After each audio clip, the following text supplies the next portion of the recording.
philosophy, it's like a course or a degree that combines different elements of design and code together.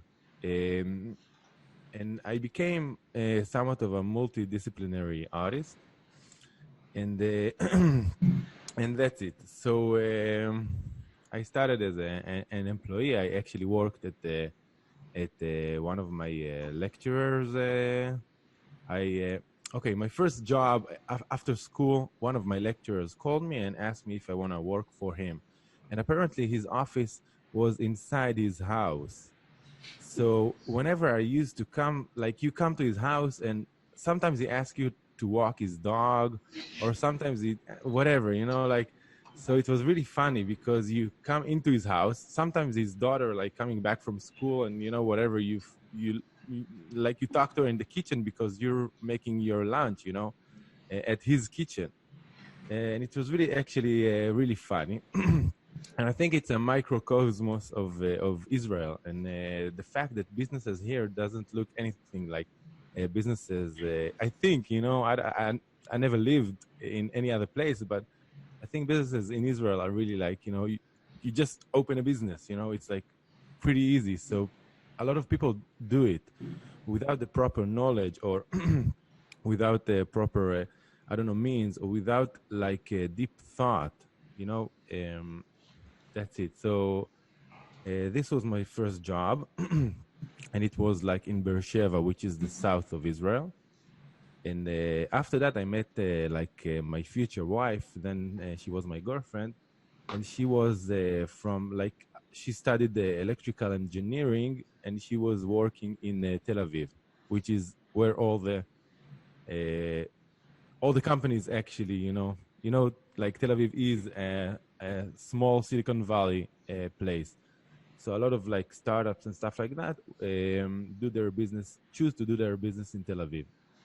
So I didn't know if I can find like a multidisciplinary job in Tel Aviv or whatever, because I really liked to do a lot of things like development and design and whatever, everything. And I did find a job like that. And after about a year working that, I actually decided that I want to become like an entrepreneur again. And I left the job and I started looking for like a freelance job, and I did that for like a year or so, and I think that at some point I wanted to grow my business. I'm giving it to you like really fast, and then we can dive, I think, deeper than that. And and I think that after that, I wanted to grow my business bigger than being like freelance. So I actually joined two other business owners. They actually found me in some way. Somebody like hooked us up together. I don't know if you can say that, but somebody like hooked us up, or introduced us, and we started a business together of doing interactive exhibits for museums and for shows and for conventions and stuff like that. Interactive exhibits means like either games or applications or stuff that you see on a big screen, or video mapping. Video mapping is when you project an art exhibit on like, let's say, a building. I don't know if you know that, like that you project, there's a projector that projects on a building, and you actually take into account the windows and everything and like stuff happening around. So this is projection mapping. So I did that for a while, and so that's it. And at some point, I felt that I'm making like a good amount of money, but I felt like my life is like way, way, way too stressful than I planned to be. I'm such I think I'm a chill dude. Like I'm not a, I hate being stressed out, and I like it. It just feels wrong to me. And at some point, I just left my partnership, and I said like, fuck it, like there's no way I'm like, I'm going to sleep at 3 a.m. and waking up at 6:30. It doesn't make any sense to me. So I actually became like, this was like 2 years ago. So I actually became, I told myself like, I want to be like an employee for a year, and then I want to like, go back like with all the knowledge that I learned. And I actually went to like manage the studio in Israel. And now I'm about a year after leaving the studio. I'm a year in like building my new business. So this is where I am right now, and that's it.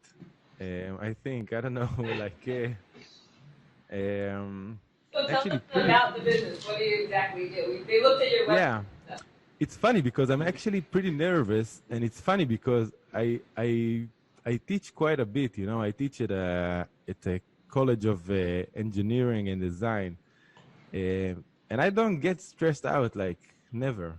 But for some reason now, because you guys are far, so it's kind of weird. There's no like personal, I You're can't doing touch great. you. You're doing great. Thanks. Yeah. So cool. So yeah. So right now I'm doing a bunch of things. So when I left the job after being an employee, so after I've been an employee, I took like a year off, and I said I want to be an employee for like a year or so. So I managed the studio, and I left I told myself I'm gonna come for a year and leave, and I did exactly that. I came for like 11 months, and I left, and I told myself like, and I had no idea what I'm gonna do. Like I had zero idea what I'm gonna do with like what kind of business do I want to do, but I knew that I don't want to be nobody's employee, and I knew that I want to like define structure that was not like that I did not define before. So when I used to work like 3 a.m. to 6 a.m. and it was like crazy, like it was really crazy. I lived in like this beautiful building and like living the life, but it sucked. Like it really sucked because I had no life, and like my friends used to call me, and like I never had time for anyone. Um, and in this business, the new business, I told myself like, okay, so the number one rule that I told myself, I said I'm gonna work 6 hours a day. Now I don't know, like I'm still in it, so I don't know if it works to be an entrepreneur and work 6 hours a day. But I really wanted to take my kid to the kindergarten, and I wanted to pick him up, and I wanted like to do stuff and be with friends and all that stuff. And I think this is like, for me, like you read all these books, all these like success book, and I read tons of them. And you always like, you gotta wake up at 5 and whatever, but this is not like, it's we are like human beings. I don't think we are like, for me, I don't know, I don't want to ruin anybody's like, like dream of, I don't know, working out and making it. But for me, finding time for family and friends, and like this is my take from the last year or 2 years. This is the most important thing, to have people around you, and and to chill, a little bit. So besides that, what I'm doing today is a bunch of things. First of all, I'm an artist, and I'm a multidisciplinary artist, and I work with like big companies. I still work with like companies like Nike or Adidas and stuff like that. And right now, I mostly do with these companies. I mostly do like stuff like virtual reality exhibits, or augmented reality. I don't know if you know that field. And a different, like, I don't know, a different, I don't know, I never know how to call them, right? But different exhibits for different places, if it's like exhibitions, or shows, or I don't know, specific events and stuff like that. So this is me as a entrepreneur, doing like the stuff that I did ever since like I finished school. Now, the second thing that I do, I actually started like an online school for teaching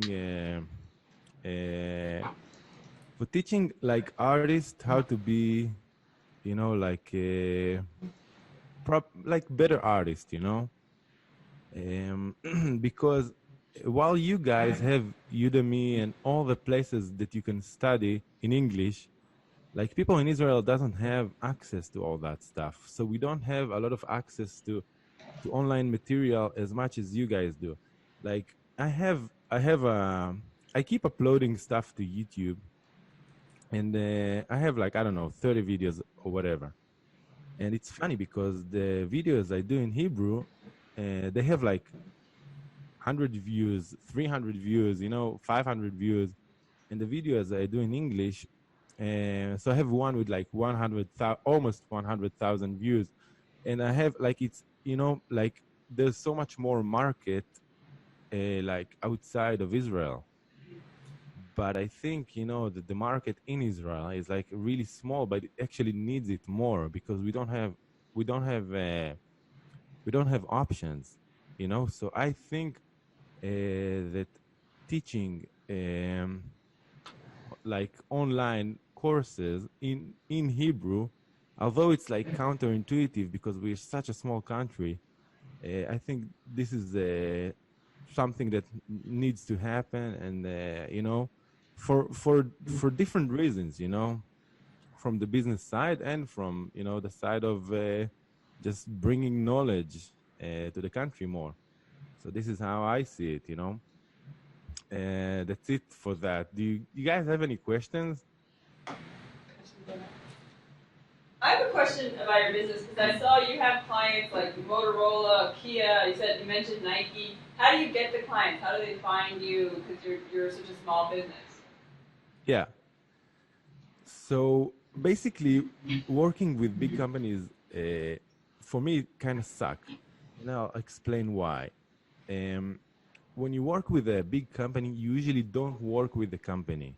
I don't work with Nike. I work with a company that takes Nike's like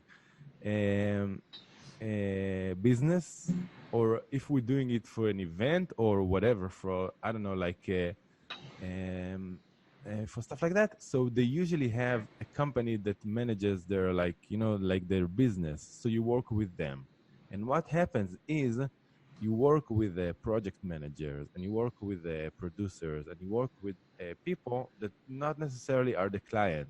They do want the client best interest, but they don't have enough like artistic knowledge in order to go with different ideas. So they play it safe. Do you understand? Like why? Because they don't know the client and they have to decide for him. So they usually play as safe as possible. And I really didn't like that approach, because it's not like the art first. It's like the art last. It's just the client won't get pissed. That's the attitude. We don't want the client to get pissed. Like we don't care about like blowing his mind. We just don't want him to get pissed. So this is why I really did not enjoy as much working with big clients like that. But for your question, how do you get them? Once you know like a company like that, there's not a lot, there's not a ton of them in Israel, like production companies. When you start knowing them, so they get many projects because they work with different companies. So once you know them and they trust you, so give you they start giving you job. Okay, so it's actually, once you got in the door, it's actually pretty easy to stay there. That's it. For some projects, you have to go through what you call I don't know how you call it, when they have to pick 3 candidates and they have like to look at 3 candidates. I don't know if you have that or how you call that. You call it competitive bidding. Okay, yeah. So for some project, we have to go through competitive bidding in order to like win the project. But it's always, as you probably guys know, there's a lot of politics always involved, no matter what. So for that, human skills are probably, like soft skills are definitely something that is worth developing, and this is something that I work on like really hard, developing my soft skills. like developing I don't know, communication and talk and like empathy and stuff that I never thought I would have to study when I go into business, but what I realized that I have two hats. Actually, I have the hat of an artist or a guy that, I don't know, manages projects, and I have a hat of like a business owner. And a business owner is like a completely different skill set than doing what I do. I have to actually learn one more, like bunch of different skill sets in order to succeed in business. And I'm trying to conquer them, like one by one. But it's a journey, definitely. Yeah. Any questions about your work?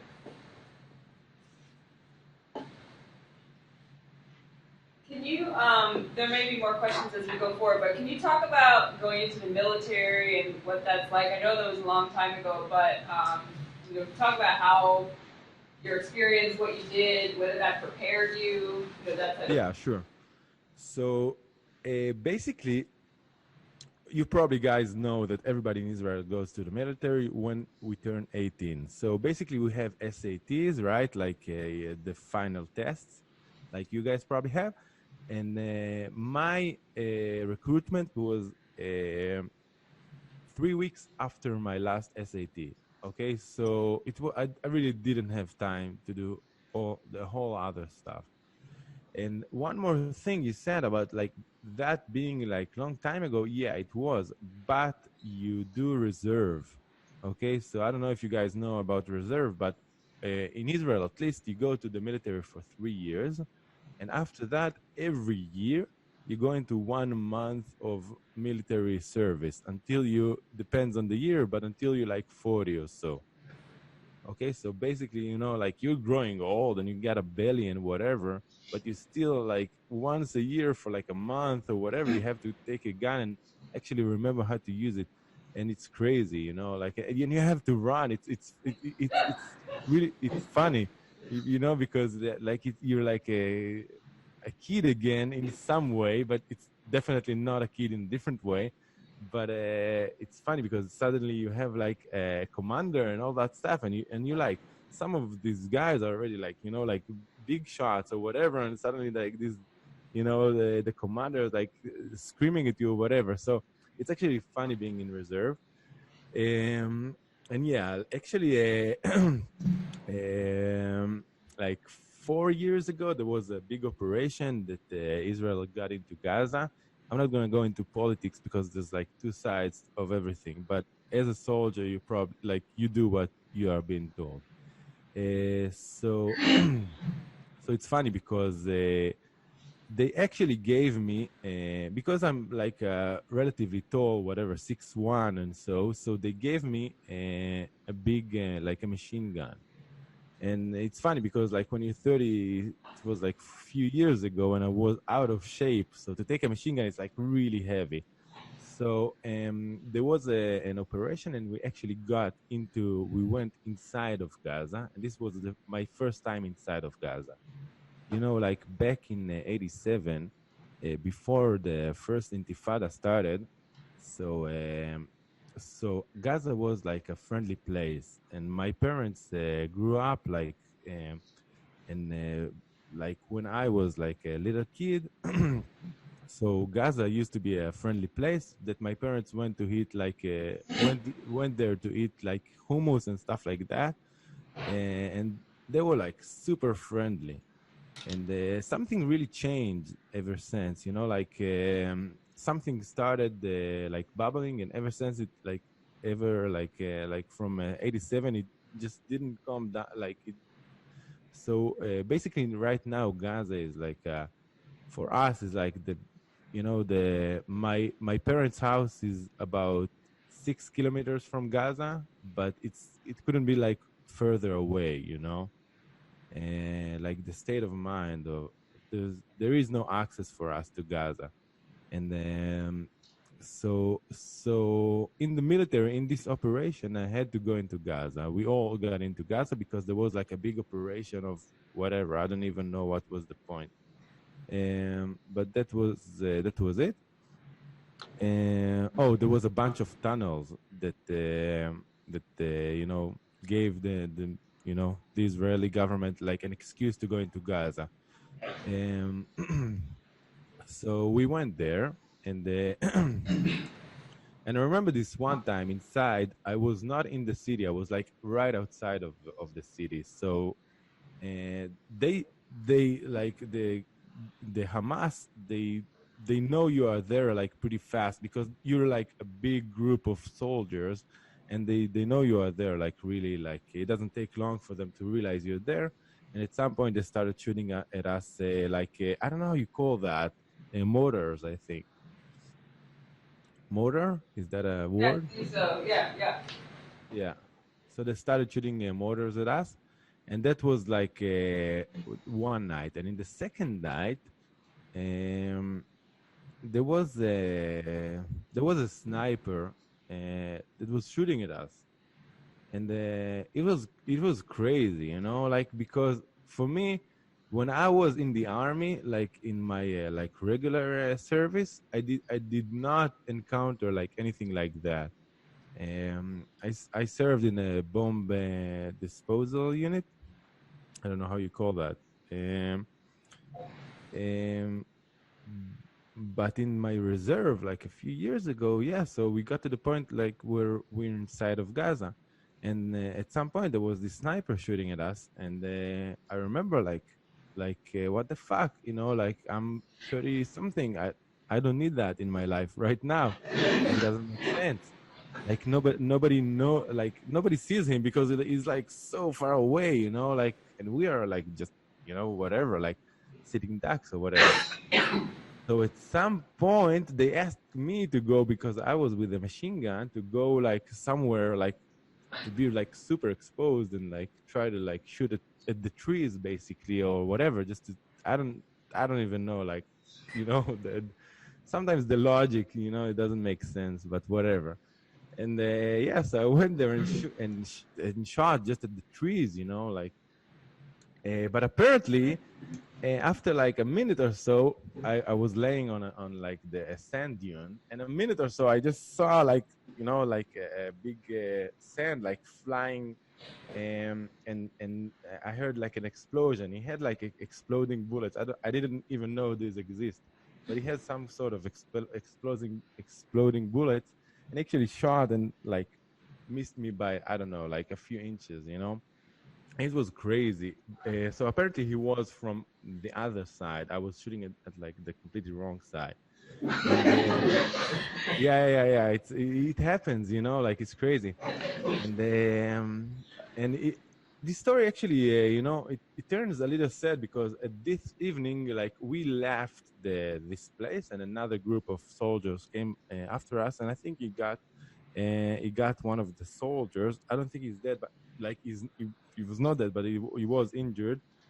Um, yeah, so it's crazy being in the army. It's like it's like nothing I ever experienced. It's like it doesn't seem like anything. And when you go in reserve, this is the time where you feel it the most. Because when you're in the military for 3 years, that's what you do. You go home like I don't know, every other week to see your friends, family, whatever. But when you're in reserve, like you have a life, you have a business, or you have whatever, and then you're going like for a month or so, and it's crazy because like you forgot everything.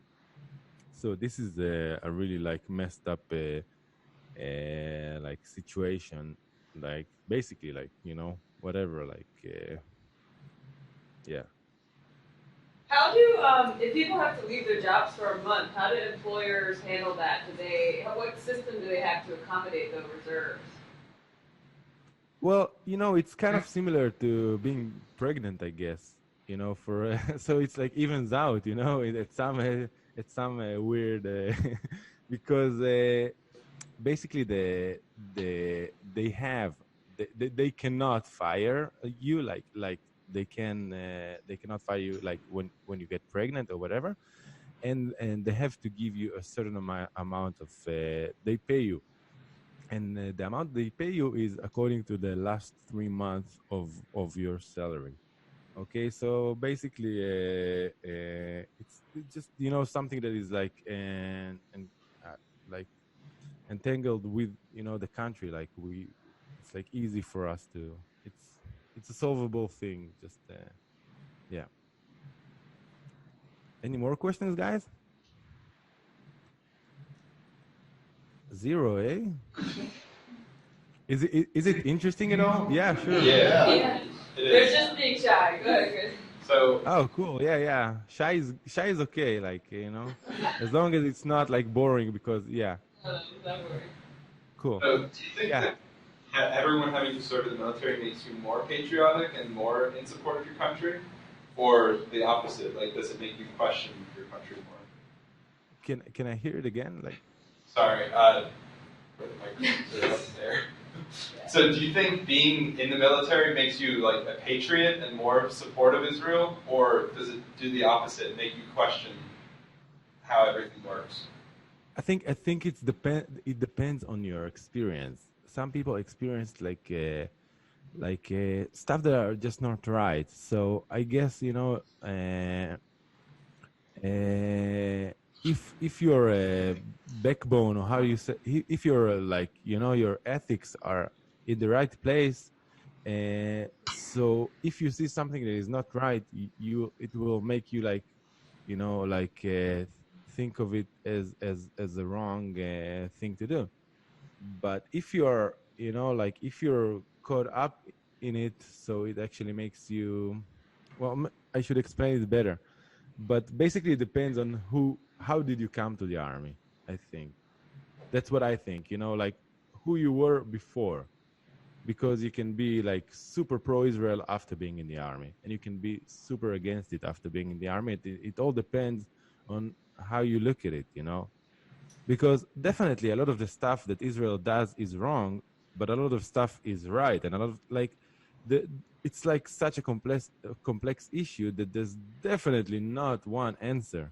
Like whoever says, and like a lot of celebrities or whatever, like from Hollywood, come to Israel and come to make peace, or whatever, to help the peace process, but they are so clueless. Like it's funny to me, because like this is such a complex issue and so many people are trying to solve it. So I don't know, like I guess who you are mostly affect how you're gonna turn out. And I think I'm not pro and I'm not against like all that stuff. I'm just like each case I look at it as its own. And I know both sides are doing wrong and doing right, like in different situations. Yeah, so I think that's my point of view. But I gotta say that at this operation, like 5 years ago, I don't remember how many years ago was it, but at this operation, the country became so like anti-Arab, and it was crazy. At that time, we were like really, really. It was, you couldn't say, like if you said, yeah, I don't really hate like the people from Gaza, like they're most of them are fine or whatever. If you say something like that, so immediately you were like people like, how can you say that? Like look at them, they're like so crazy. So at some point, when we get like casualties in Israel, so this is when the country becomes like really united about like like hating Palestinians or whatever. And I have two girls who clean my house, and they're both Arab, and they both like wear the hijab, yeah. So they both wear it,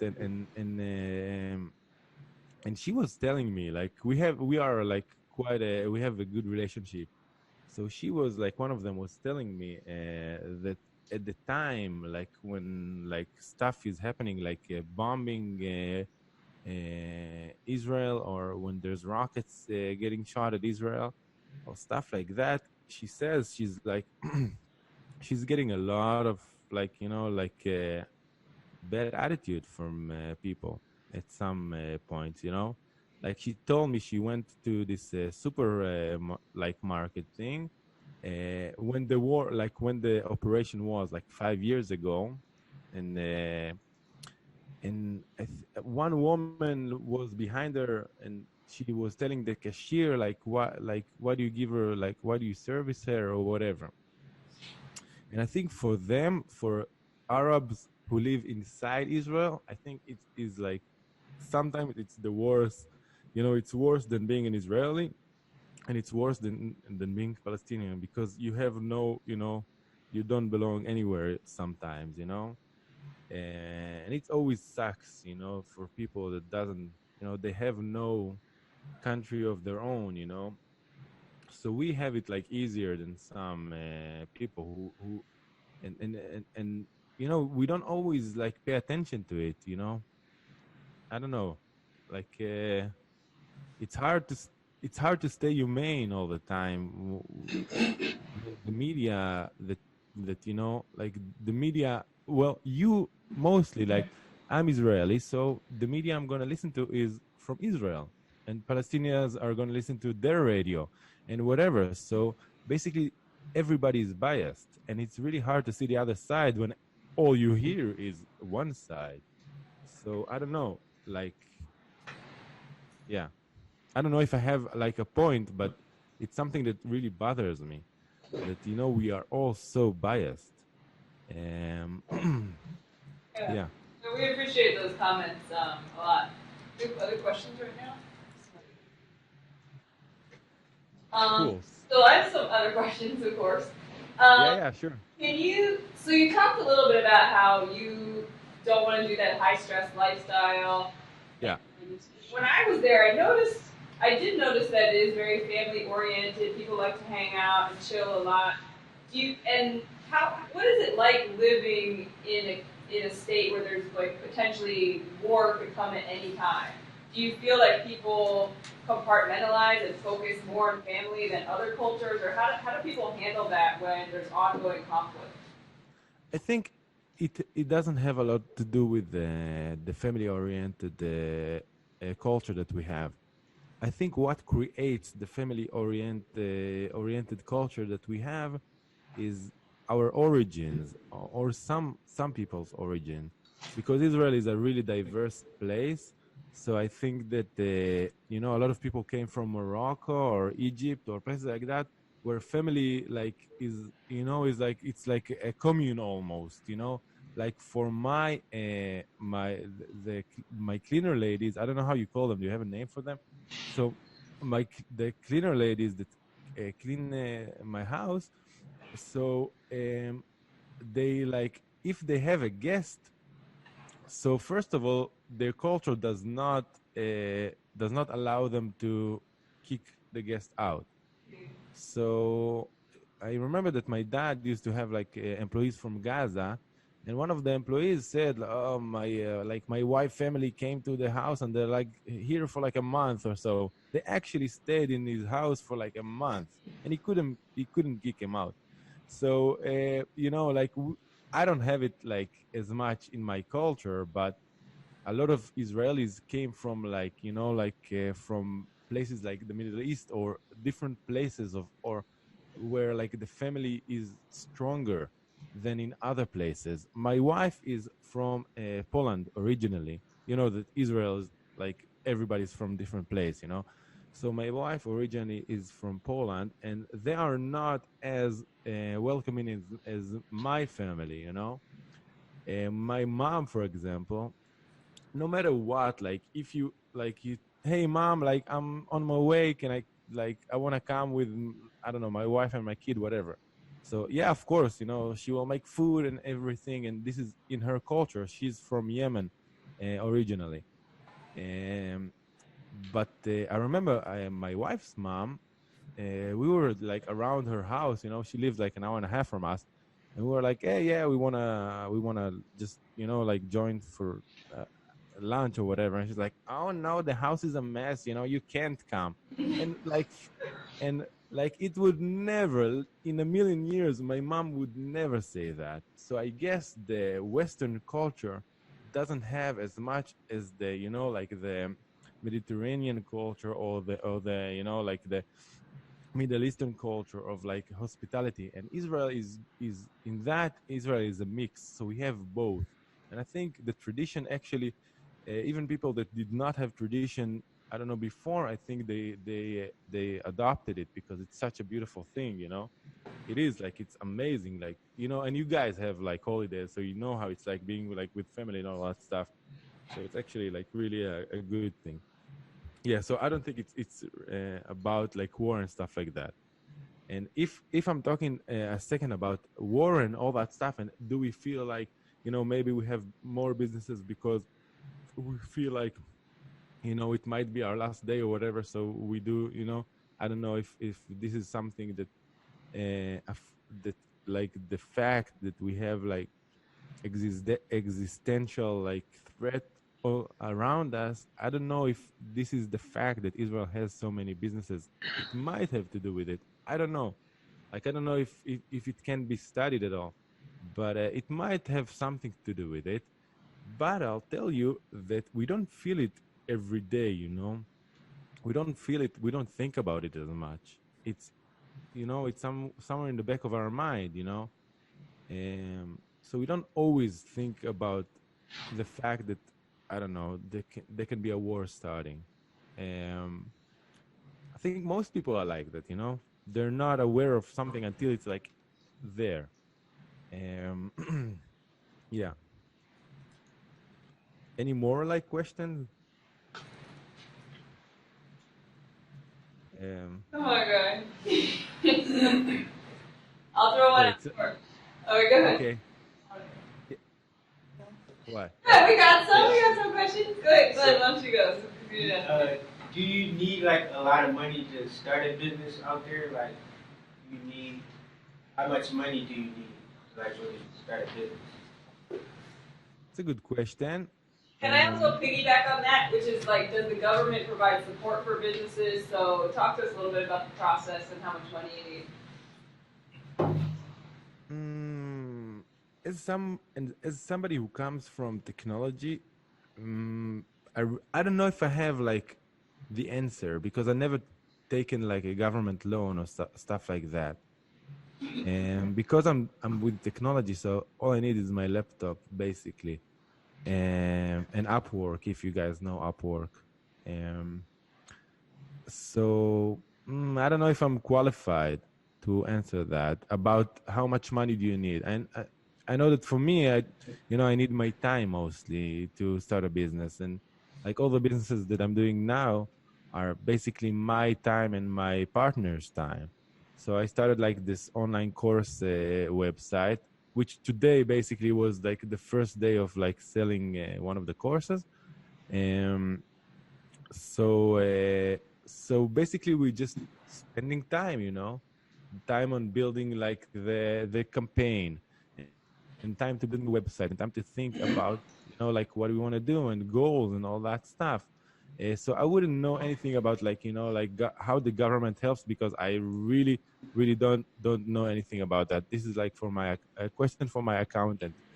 But I do know that in Israel, it's a crazy story because basically a lot of in Israel there's about 500,000 businesses, okay, and it's quite a lot.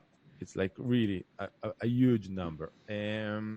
500,000 business owners. I mean, and it's quite a big number when you take in account that the country is like less than 10 million people, right? So so right now there's actually a Facebook group that started a month ago, and in the beginning nobody knew like what the hell, but apparently it's a group that actually combines all business, want to combine all business owners in order to like protest about the way like we are being treated as small business owners.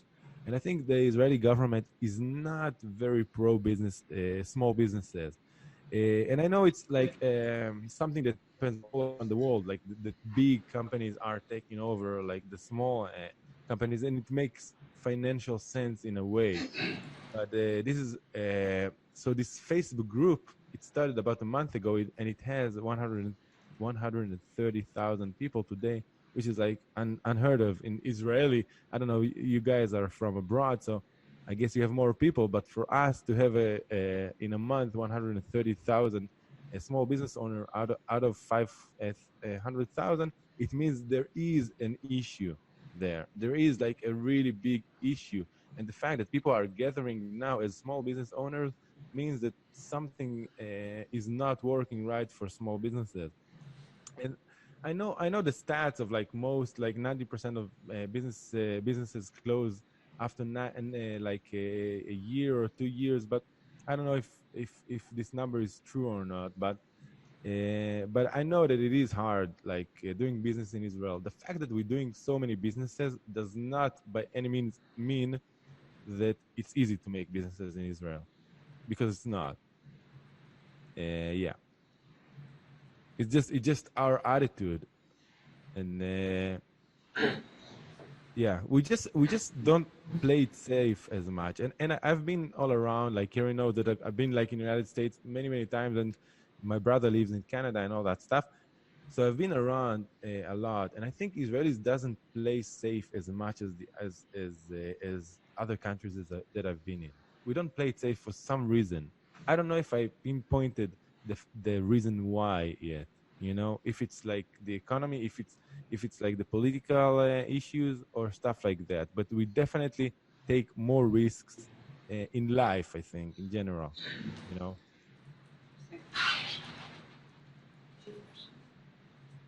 Yeah, so I was Yeah. wondering about like Israel. It was formed recently, so there's like you mentioned your mother's from Yemen, right? Your wife's her mother's from Poland.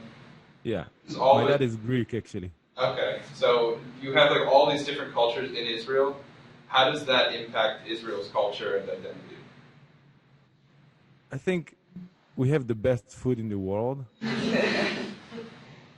This is, I don't know, like I've been in so many countries, and definitely I think the food here is the best.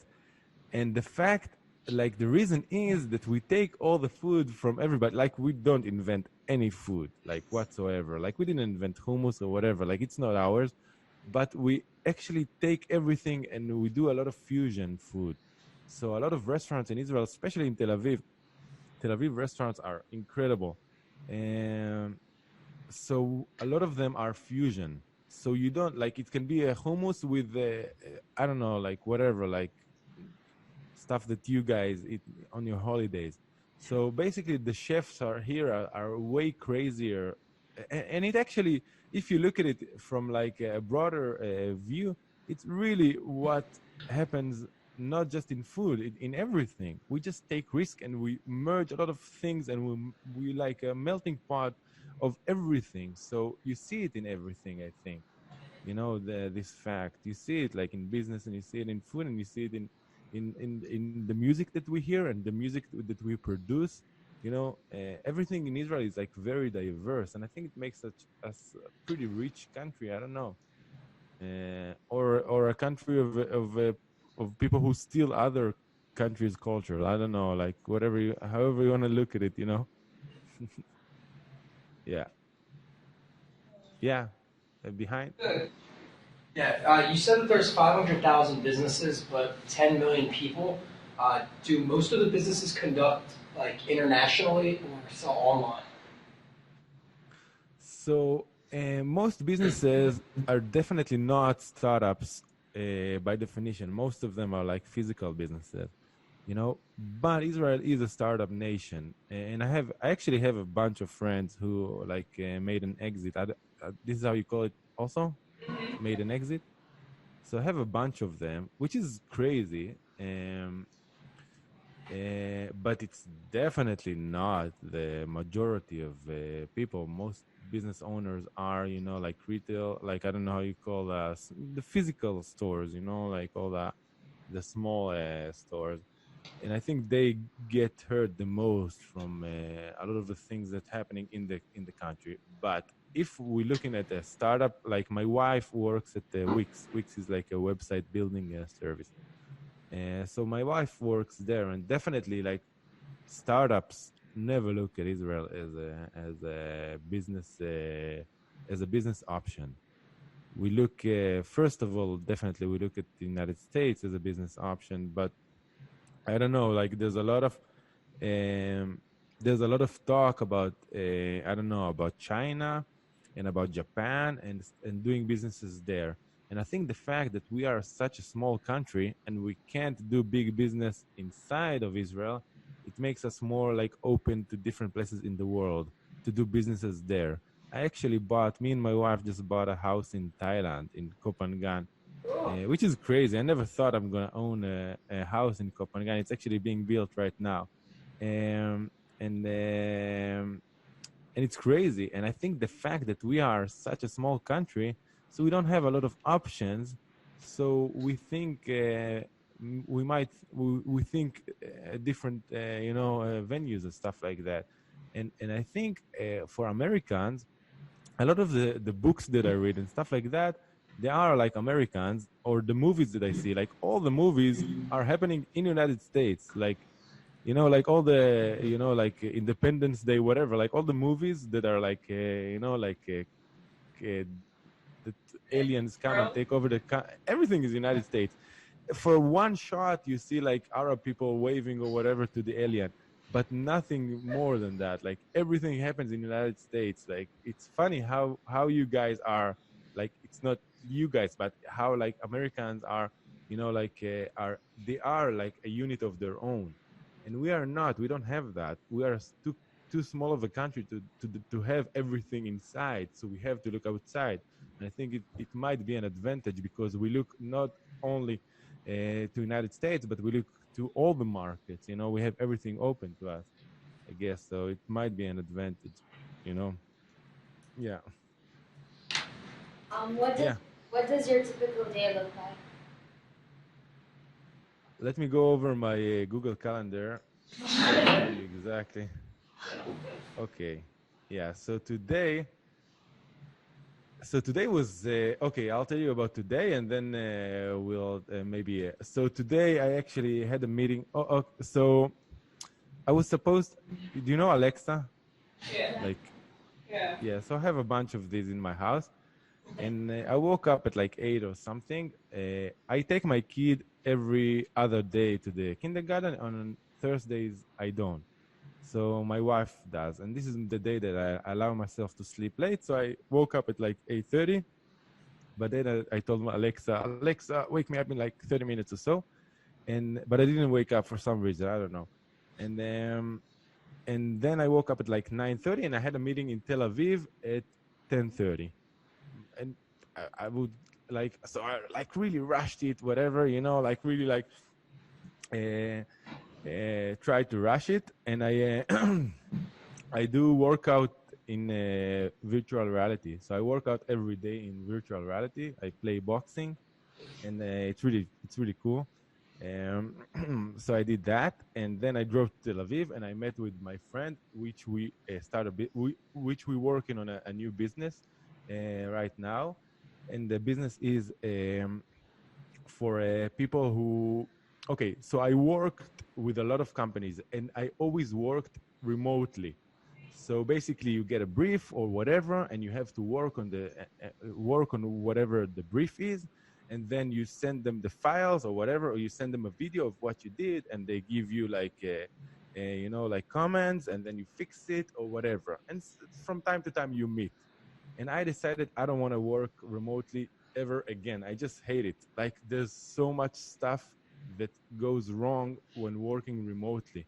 You don't really get the other person. Like you don't feel like it's just not as good as working with him.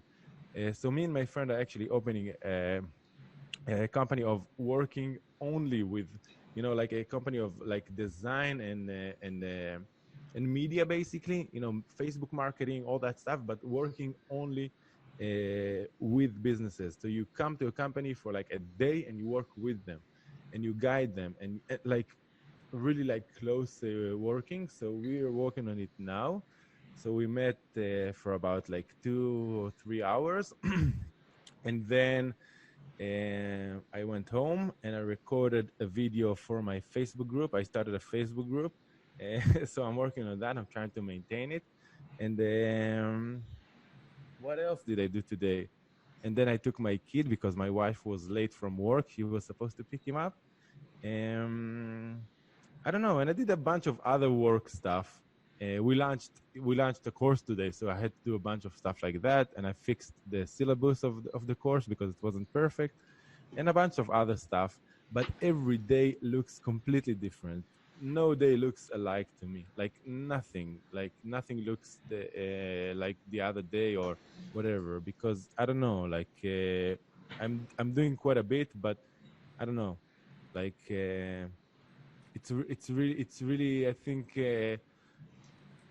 if I can say one thing is that I'm keeping emotion going, and I'm keeping energy going because I had times when I didn't feel like doing anything, and I think the most important thing that I learned is that I gotta maintain myself, and then everything else is being maintained automatically. So if I'm working out every day, and if I'm like taking like the omega-3 or vitamins, whatever, and if I'm sleeping 7 hours a night, and if I'm not rushing it in the morning, and in the morning reading a book or something like that, I think this is what fuels everything else. And this is, it's a painful thing to learn, because you can go through years, and some days you're just not feeling well, and you just feel like nothing is going well, and you feel like quitting or stuff like that, and all you're missing is like something that roots you and makes you feel good, even if you're not doing anything else. And I think that's my best lesson, that I have to maintain myself, and everything else comes after, I think. Yeah. Yeah, sure. Yeah, you keep mentioning virtual reality. Is like the more advanced and emerging technologies common throughout like Israeli citizens? Like, do a lot of people have all of these new technologies in their house? No, I think we're pretty much on par with the rest of the world here. It's just that I developed a lot of virtual reality experiences for my clients, and I think I had more attitude or approach towards that. And I also think I'm like an early adopter in a way of things. But this is actually my third set of virtual reality, and it's the first time that I like it. I always hated it.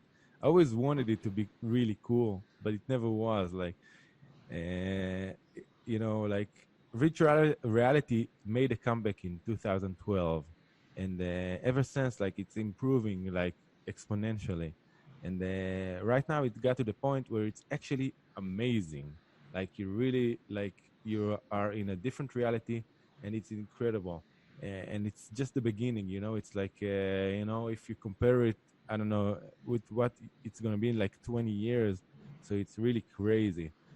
And I don't know, it's a good thing and it's a bad thing, and it's like everything else, depends how you use it. And I use it to work out, so for me it's a good thing. The question? We have to go soon, but I have one other question. Is Yeah. e-commerce really popular there? Do people get a lot of deliveries from ordering online, or not as much? What the question is, sorry? E-commerce, like we have Yeah. Amazon, so a lot of people get things delivered and they never go to the store anymore. Is that a similar trend over there? Yeah. Yeah, I remember. Yeah, yeah. Basically, we buy a lot of stuff from AliExpress and stuff like that, or for Amazon. And now Amazon opened the offices in Israel for the first time, so it was like a big news. For it's like it was really exciting that Amazon is coming to Israel.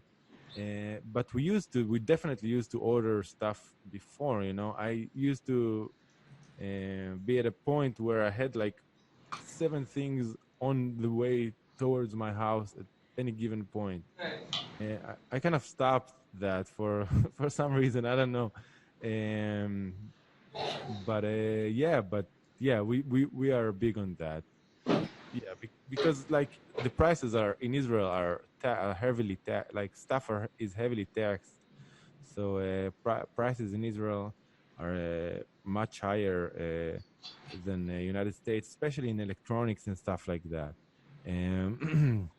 So yeah. Any final questions? All right, I think we're out of time, but thank you so much. Let's give Gil a round of applause. Thank you so much. We really appreciate it. Thanks. All right. Bye, guys. It was nice talking to you. Cool. See you later. Bye.